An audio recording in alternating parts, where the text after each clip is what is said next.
Insya Allah. Baik, kita langsung saja ya ikhwan.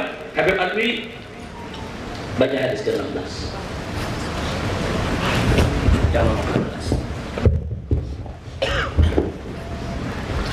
قال المصنف رضي الله تعالى عنه وعنكم وعن أبي العباس عبد الله بن عباس بن عبد المطلب رضي الله عنهما عن رسول الله صلى الله عليه وسلم فيما يروي عن ربه تبارك وتعالى قال إن الله كتب الحسنات والسيئات ثم بين ذلك فمن هم بحسنة فلم يعملها كتبها الله عنده حسنة كاملة وإن هم بها فعملها كتبها الله 10 حسنات إلى 700 ضعف إلى أضعاف كثيرة وإن هم بسيئة فلم يعملها كتبها الله عنده حسنة كاملة وإن هم بها فعملها كتبها الله سيئة واحدة متفق عليه.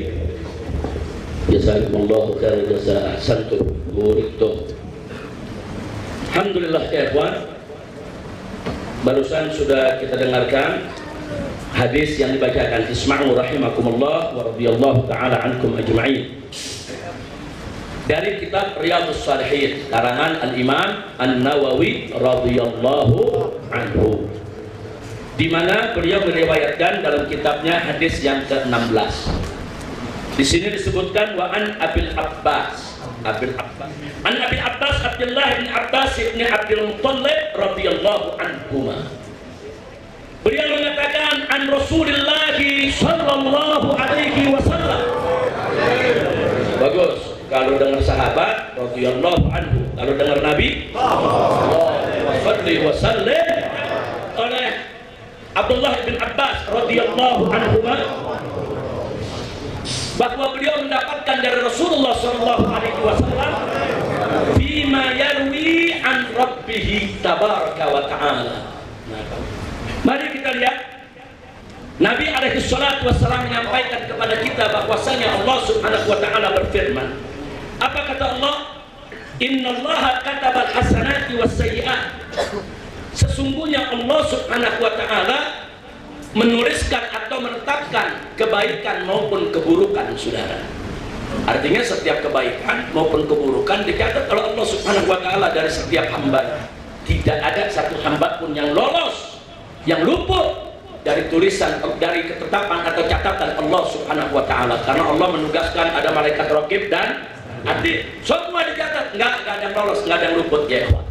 Nah, yang ingin disampaikan di sini summa bayyana dzalik. Kemudian setelah itu penjelasannya tentang barusan, saudara, faman hamma bihasanatin falam ya'malha. Barang siapa yang berniat atau berkeinginan untuk melakukan suatu kebaikan, kemudian dia tidak melakukannya, kataballahu indahu hasanatan kamilah. Tetap Allah catat bagi dia satu kebaikan yang sempurna. Subhanallah. Kita niatnya berbuat baik, baru niat, Allah catat bakal satu kebaikan sempurna. Padahal kita belum kerjain, sudah nggak ada bakal dihapus. Walaupun kita nggak jadi kerjain, nggak dihapus, kita sudah dapat satu pahala sempurna. Subhanallah. Kemudian kita lanjutkan, wa in hamma biha fa'amilah. Kalau dia berniat melakukan satu kebaikan, terus dia kerjakan itu kebaikan, kata bahwa Allah mencatat buat si hamba tadi 10 hasanatin, 10 kebaikan. Allah satu jadi 10, gede gak? Besar tidak? Untung tidak? Enggak sampai di situ, ada lanjutannya.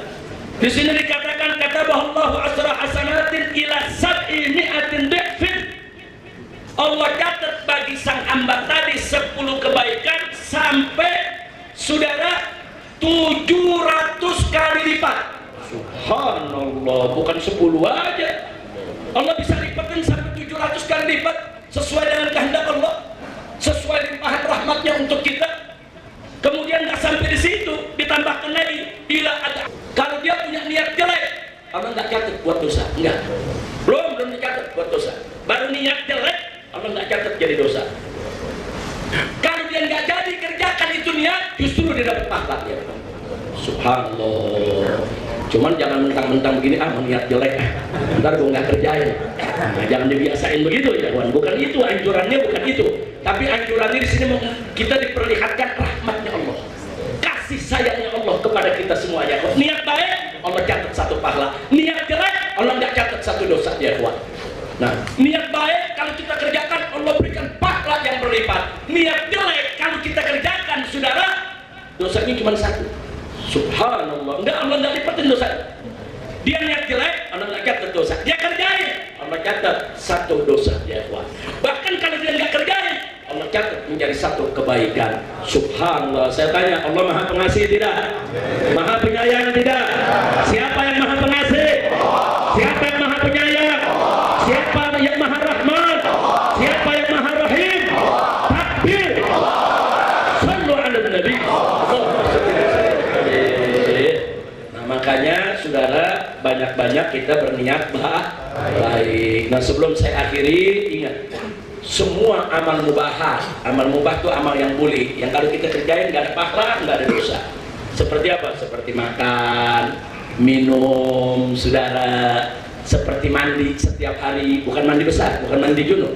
Itu tidur, saudara, itu amal biasa. Kita kerjain, kita nggak kerjain, nggak ada pahala, nggak ada dosa. Tapi amal-amal mubah tadi, kalau kita niatkan ibadah untuk Allah, dia mendatangkan pahala. Subhanallah. Orang mau tidur nih, niat, dia baca nih, Bismillahirrahmanirrahim, ahya wa bimiska amut, ya Allah, bangunkan aku nanti tengah malam, aku niat dengan tidur yang cukup, sehat, nanti subuh nggak ngantuk ya Allah. Nah, aku pengen supaya aku nggak telat sholat subuhnya ya Allah. Pahala tidurnya dia. Tidur dia tuh sekian jam tuh, setiap tarikan nafas dapat pahala. Subhanallah. Kapan lagi tidur dapat pahala ya kan? Tidur dapat pahala. Bagaimana nggak indah Islam? Tidur dapat pahala. Tidur 6 jam kita dapat pahala ya kawan. Setiap tarikan nafas kita dapat pahala. Kenapa? Karena kita niatkan tidur kita untuk mencari ridha Allah. Itu indahnya Islam. Ini indahnya Islam. Gak ada ajaran semacam ini di agama lain. Ini ada cuma dalam ajaran Islam, ini ajaran ya kawan. Nah, maka itu saya ingatkan sekali lagi, niatin yang baik. Kita makan, minum, tidak ada pahala, tidak ada dosa. Tapi kalau kita lihatin, ya Allah, aku makan ini biar aku sehat ya Allah. Biar ada asupan yang bagus, lemaknya bagus, proteinnya bagus, gulanya bagus. Biar aku segar, jadi aku semangat bisa ibadah untukmu ya Allah. Dapat pahala makannya, dapat pahala minumnya. Subhanallah. Begitu juga kita mandi nih, bukan mandi junub ya, mandi biasa sehari-hari. Kita niatkan di tanzih untuk berbersih diri supaya apa? Kalau bersih jadi segar, ibadah itu enak. Ya Allah, aku niat biar aku bersih, biar aku menghadap Engkau ya Allah dalam keadaan bersih. Saudara, mandinya dapat pahala saudara. Tiap siraman air yang membasahi dirinya semua dihitung sebagai pahala. Subhanallah. Indah tidak Islam? Indah tidak Islam? Cuman orang banyak lupa, niat begini nih dia lupa ya kawan. Niatin. Sayang kalau nggak diniatin. Sayang, saudara. Loh, kenapa saya katakan sayang? Dosa kita udah banyak, maksiat kita udah banyak, kesalahan kita udah banyak. Bagaimana kita mau gali lubang tutup lubang? Kalau Allah sudah berikan kesempatan, robah niat yang mubah jadi ibadah. Robah niat saudara. Dengan robah niat, insya Allah timbangan kebaikan kita akan semakin banyak. Allah berikan kita punya rahmat ya saudara, sehingga dosa kita bisa diampuni dan pahala ibadah kita dengan segala kekurangannya bisa diterima oleh Allah Subhanahu wa taala. Amin ya rabbal alamin. Kira-kira sampai di sini jelas tidak? Paham semua? Akhirnya setelah selesai kita baca hadis, masih soal niat. Ada satu hadis sanadnya dipandang dhaif oleh ulama, tapi maknanya luar biasa. Bahkan kalau Imam Baihaqi bilang sanadnya memang dhaif, tapi Imam Sakhawi mengatakan dia dhaif pada zatnya, tapi banyak syawahidnya. Nah, sekurang-kurangnya dia bisa naik menjadi hadis hasan. Tapi menariknya, walaupun hadis ini dhaif, para ulama rame-rame memaknainya. Termasuk Ibn Taimiyah sekalipun yang mengatakan hadis ini dhaif, saudara, ikut menerjemahkan, mengartikan, mengupas hadis ini. Hadis apa gerangan? Hadis yang berbunyi, saudara, niatul mukmin khairun min amali. Niat seorang mukmin itu lebih baik dari amalnya. Secara sanad hadis ini dhaif kata Imam Baihaqi dalam kitab Syu'abul Iman. Saudara, tapi Imam Sakhawi mengatakan sekalipun dhaif ini banyak syawahidnya.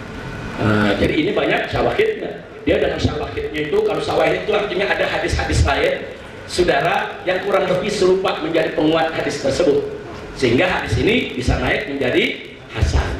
Nah, apa arti daripada hadis tersebut, saudara? Nah, para ulama berlomba-lomba untuk mengartikan daripada hadis tersebut, sehingga muncullah banyak penafsiran, banyak pentakwilan. Yang pertama, Al-Imam Baihaqi mengatakan, kenapa niat seorang mukmin itu lebih bagus daripada amalnya? Beliau mengatakan, li'anna niyyah la yadkhuluhul fasad. Karena niat itu nggak bisa dimasuki oleh sesuatu yang bisa merusak. Sementara amal-amal fayadkhuluhul fasad. Sedangkan amal, saudara, bisa kemasukan fasad, bisa kemasukan sesuatu yang merusaknya. Jadi niat kalau dia ditangkepin, nggak ada yang merusak niat ya. Tapi kalau amal kita lagi laksanakan, amal bisa rusak di tengah jalan ya. Nah, kemudian ditambahkan lagi, saudara, yaitu seorang sahabat Nabi bernama Abu Musa al-Ash'ari dalam riwayat lain yang serupa mengatakan tentang hadis ini, saudara, an-niyya la riya'a fiha, ammal amal qad yukhalituhul riya. Dikatakan apa? Yang namanya niat, riya nggak bisa masuk ya, Pak. Kalau udah riya udah bukan niat lagi namanya, udah bukan niat bagus. Kalau niat bagus nggak ada, riya nggak bisa masuk ke dalam niat. Tapi amal bisa memasukkan riya ya. Niat kan adanya di hati. Orang nggak ada niat kok kita punya niat ya, Pak. Makanya niat nggak bisa riya masuk ke dalam niat ya, Pak. Loh, kenapa riya nggak bisa masuk ke dalam niat? Memang niat kalau mati orang nggak tahu ya, Pak. Tapi kalau amal itu ditonton orang, amal dilihat orang. Nah, kadang-kadang amal begitu kemasukan riya rusak dia punya amal ya, Pak. Makanya dikatakan niat lebih bagus daripada amal. Kenapa? Karena niat bisa menjaga amal ya, Pak. Jangan lupa, niat bisa menjaga amal supaya diterima oleh Allah. Tapi amal nggak bisa jaga niat ya, Pak. Kira-kira jelas ya? Orang beramal banyak, tapi kalau niatnya nggak ikhlas, diterima nggak Allah? Tapi kalau niatnya ikhlas, diterima nggak? Yang menyebabkan diterima apa? Niat. Jadi niat bisa menjaga amal, amal nggak bisa jaga niat ya, Pak. Pantas kalau niat dikatakan lebih baik daripada amal. Nah, selain itu, saudara, di sini dikatakan oleh Imam Ad-Dainur, innal abda, di sini dikatakan yadkhulul jannah biniyatihi la bi amali. Oh, menarik. Jadi kata beliau, hadis ini mengingatkan kita bahwa seorang hamba itu masuk ke dalam surga dengan niatnya, bukan dengan amalnya. Makanya ada hadis Nabi yang berbunyi, saudara, di mana beliau mengatakan, innakum satub'atsuna yaumal qiyamah ala hasabi niyatikum. Engkau nanti dibangkitkan oleh Allah di hari kiamat, saudara, sesuai dengan apa? Dengan niatmu masing-masing, bukan dengan amal. Artinya yang niatnya bagus, walaupun amalnya sedikit, itu niat bisa anterin dia ke dalam surga ya. Amalnya banyak, tapi niatnya gak ikhlas, nggak bisa itu amal nganterin kita ke dalam surga ya, kawan. Kira-kira jelas tidak? Yang terakhir, Ibn Taimiyah sendiri yang tadi saya katakan, Ibn Taimiyah waktu ditanya hadis ini, hadis baik, tapi beliau maknai ini hadis. Apa kata beliau, saudara?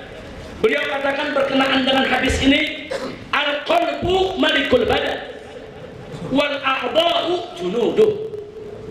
Artinya apa? Hati itu tempat bersemayamnya niat, itu raja daripada jasad kita. Sedangkan seluruh anggota tubuh ini hanyalah pasukannya. Jadi kalau niat udah ditancapin untuk melakukan suatu ibadah, saudara, biasanya hati itu menggerakkan seluruh badan. Ayo beramal. Jadi niat yang menggerakkan amal, bukan amal yang menggerakkan niat. Makanya Ibn Taimiyah menggunakan istilah, oh, hati itu rajanya badan. Rajanya itu ada di hati, bukan di amal perbuatan. Nah, maka itu saya ingatkan, perhatikan kita punya hati, bersihkan kita punya hati. Kalau hati bersih, hati bagus, seluruh anggota tubuh kita akan berbuat bagus. Hati bagus, mata akan memandang yang bagus. Hati bagus, tangan akan bekerja yang bagus. Hati bagus, mulut akan bicara yang bagus.